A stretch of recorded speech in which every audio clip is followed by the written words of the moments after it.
The rain had stopped just as we lowered Grandma Rose into the ground, like even the weather knew better than to disrespect her final moments. I stood at the edge of the grave, holding a single white lily, her favorite, while my aunts dabbed at dry eyes with designer handkerchiefs. They'd dressed for a fashion show, not a funeral, all black Chanel and calculated grief. Such a tragedy, Aunt Victoria murmured loud enough for the other mourners to hear. If only we'd noticed the dementia sooner. Aunt Patricia nodded sagely. The last 2 years were so hard. She didn't even recognize us anymore. I bit my tongue until I tasted copper. Didn't recognize them? Grandma Rose had recognized them perfectly. Recognized them for the vultures they'd always been, circling her estate like it was roadkill, and they were starving. Mr. Whitman, Grandma's lawyer for 40 years, stood quietly beside me. He'd been watching my aunt's performance with the same carefully neutral expression he'd worn during every family gathering where they'd tried to convince Grandma to sign various documents. "Ms. Harper," he said softly as the crowd began to disperse. "We need to speak privately." Victoria's head snapped up like a bloodhound catching a scent. "Whatever you need to discuss with our niece can be said in front of the family." "I'm afraid not," Mr. Whitman replied. "This is a matter specifically designated as private." Patricia stepped forward, her voice honey-sweet with implied threat. "Mr. Whitman, surely you understand that poor Jenna is grieving. We're her aunts. We should handle any legal matters." "The legal matters," he said, producing an envelope from his coat, "are hers to handle." He pressed a set of keys into my palm. Heavy brass, with a small compass keychain. The one I'd given Grandma 20 years ago when I was 7, saving my allowance for months to buy it from the nautical shop near her beach house. "What is this?" Victoria's voice had gone sharp. "The beach house," Mr. Whitman said simply. "As requested." The silence that followed was deafening. Then, like a dam bursting, both aunts erupted. "Impossible. She had dementia. She didn't know what she was signing. We have doctor's statements. This is fraud. Elder abuse." Mr. Whitman waited for them to run out of steam, then smiled. It wasn't a nice smile. It was the smile of a man who'd been waiting years to play his ace. "Ladies," he said, pulling out a tablet. "If Mrs. Rose Sullivan had dementia and didn't know what she was signing, perhaps you could explain these?" He pressed play. Grandma's face filled the screen, sharp-eyed and clear-voiced, sitting in her library with the date stamp showing 6 months ago. "This is Rose Sullivan, being of sound mind and body, making this recording in the presence of my lawyer, Harold Whitman, and Dr. Rebecca Chun, neurologist at Cedar Grove Hospital." The camera panned to show both professionals, who confirmed their presence and Grandma's mental clarity. "Now," Grandma continued, her voice taking on the steel edge I remembered from childhood when she'd caught me sneaking cookies. "I need to document some things for posterity. Victoria, Patricia, I know you're watching this. Wave to the camera, dears." My aunts had gone pale. The video continued. "I'm making this recording because my daughters seem to think I've lost my marbles. Funny thing about that, they only think I'm demented when I won't give them money. When I'm signing checks, I'm sharp as a tack. Isn't that curious?" Mr. Whitman swiped to the next video. This one was security footage from Grandma's house, dated 3 months ago. It showed Victoria in Grandma's study, carefully removing cash from the emergency envelope in the desk drawer. "That's not," Victoria started. "There's more," Mr. Whitman said. The next clip showed Patricia in Grandma's bedroom, systematically going through jewelry boxes, pocketing several pieces. I was just, and more. Video after video. Victoria using Grandma's credit card at Nordstrom while Grandma was at a doctor's appointment. Patricia writing checks from Grandma's checkbook, badly forging her signature. Both of them together, whispering in the kitchen about powers of attorney and involuntary commitment while Grandma sat in the next room, very much aware. "My favorites," Grandma's voice came from another video, "are when they visit their poor demented mother and steal from me while I'm sitting right there. They think because I'm quiet, I'm gone. But I've been documenting everything.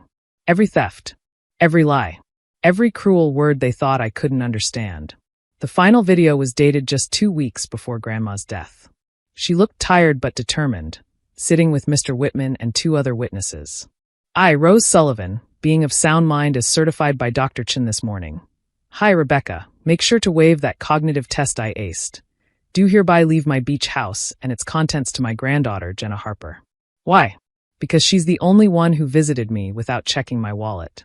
Because she spent every summer with me as a child, learning to sail and fish and love the ocean like I do. Because when everyone else saw dollar signs, she saw her grandmother. Tears burned my eyes.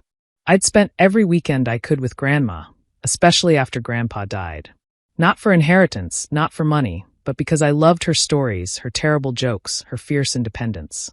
Furthermore, Video Grandma continued, I leave my remaining assets in trust for Jenna's education and future children, to be managed by Mr. Whitman until such time as she sees fit to claim them. To my daughters, Victoria and Patricia, I leave exactly what they've already taken, approximately $47,000 in stolen cash and belongings over the past 2 years. I have the receipts. She leaned toward the camera. Girls, I know you think I didn't notice. But mothers always notice. I noticed when you started visiting only when you needed money. I noticed when you tried to convince doctors I was incompetent. I noticed when you told Jenna not to waste time with the old bat, because you were afraid I'd leave her something. Well, congratulations. Your fear came true. The video ended. The silence in the funeral home was absolute. We'll contest this, Patricia said, but her voice shook.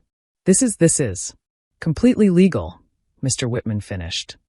With video evidence of theft that I'm required to turn over to the police unless you walk away quietly. Your choice. Victoria's face had gone from pale to purple. That beach house is worth $2 million. 2.5, I corrected quietly. Grandma had it appraised last year. They turned on me in unison, and for a moment, I saw what Grandma must have seen. 2 women so consumed by greed they'd forgotten how to love. You manipulated her, Victoria hissed. Turned her against us. No, I said, finding my voice. You did that yourselves. Every time you visited just to ask for money. Every time you rolled your eyes when she told her stories. Every time you tried to convince her to sell the house and move to a home. Every time you stole from her thinking she was too far gone to notice. We're her daughters. Patricia's mask had finally slipped completely. You deserve exactly what she left you, Mr. Whitman interrupted. What you already took. And if you contest the will, the theft charges will be filed. The evidence is overwhelming. I watched them deflate, their designer outfits suddenly looking like costumes on actors who'd forgotten their lines. Jenna, Victoria tried one last time. We're family. Surely you won't let this happen. Your mother would be appalled. My mother, I said evenly, died 10 years ago.